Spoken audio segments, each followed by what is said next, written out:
Hi, Gemini. Welcome to Pandora Astrology's monthly horoscope for May of 2021.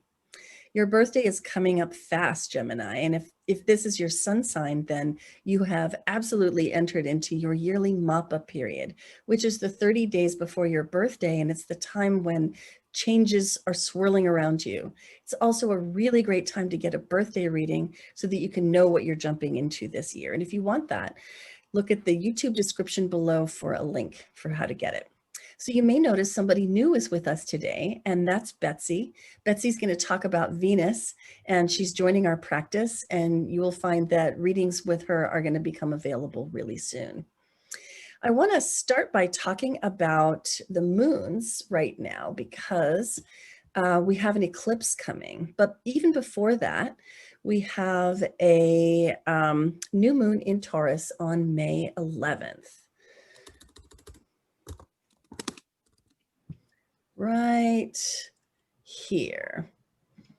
And for you, Gemini, that falls in your 12th house. So this new moon, and new moons, of course, you probably already know, are times when it's really good to plant seeds and begin things. But these seeds are going to be planted in darkness because the 12th house is a place of solitude. It's a place of retreat. It's a place of introversion. Even if you're not normally introverted, during a new moon like this, you might want to hunker down by yourself and really feel into some new beginnings. We're calling this one the lotus in the swamp because it's placed in peaceful Taurus, and that's very much the mood. But Pluto is trining it, bringing a feeling of transformation. And so it's kind of like that feeling of the bud coming up through the crack in the sidewalk. The second moon of the month is the eclipse that we have, and that is a lunar eclipse, which is in the sign of Sagittarius, and you'll see it right here in your 7th house, opposite the sun in Gemini in your 1st house. And this is part of how planets this month are going to be gathering in your 1st house, bringing you a real boost in your energy and vitality. But this particular eclipse is going to pull you into your relationships.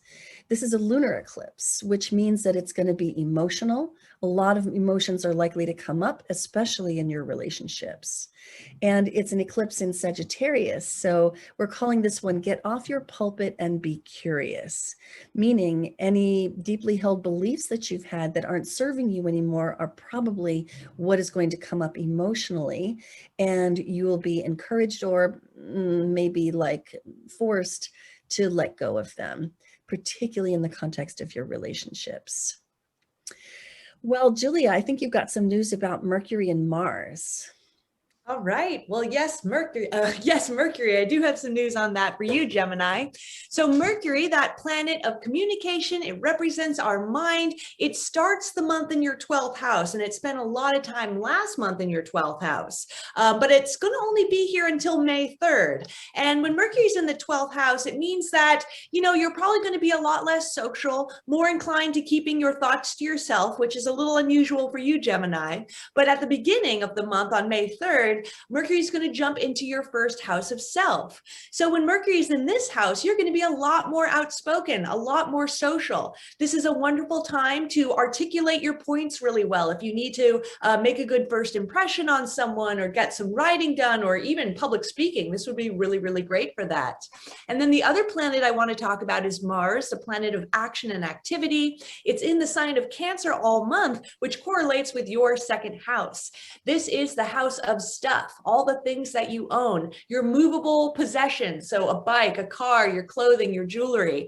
And Mars, because it's kind of an impulsive planet, when it goes through this house, you might be a little bit more inclined to spend money impulsively, like just kind of hitting that PayPal button all the time on your computer, or maybe impulsive shopping. Wherever we have Mars, we also might run into some conflict too. Since the 2nd house also represents our values, there is the potential for having to kind of stand up and assert yourself or defend your values in some way, whether they're political, family, or spiritual values as well. And Betsy, I hear you've got some things about Venus for us. I do. So at the beginning of the month and through much of April, Venus has been in your 12th house, Gemini. So you may have already been feeling like you wanted to stay home and enjoy your creature comforts a little bit more. But on May 8th, Venus moves into your first house. So you'll be kind of reborn in a way and ready to get out there and connect again like you normally would. And also your physical appearance, your charm, the face that you show the world is going to be extra harmonious and beautiful and attractive. So it's a great time to be working with your relationships and showing up and being your lively self. So attractive. I think the Geminis of the world are going to love that.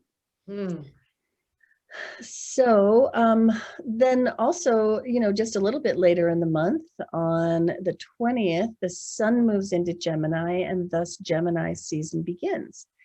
And that's the season of the creatures of air, the bees, the birds, the butterflies, flittering about, and the stimulation of the mind, following your curiosity, but try not to get too distracted, Gemini. But, enjoy all of the stimulation of this beautiful season. So this month and last month, we've been making you some different kinds of videos. Most particularly this month, we made a video for you about how do astrologers cope with their own transits.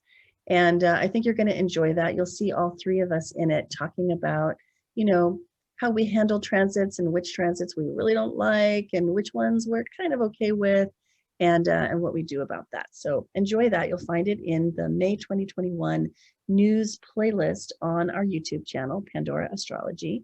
And you can always find our good stuff on our website, pandoraastrology.com.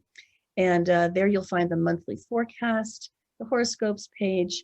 You can get a reading and even take a class. And until next time, Gemini, we'll see you around the cosmos. Bye.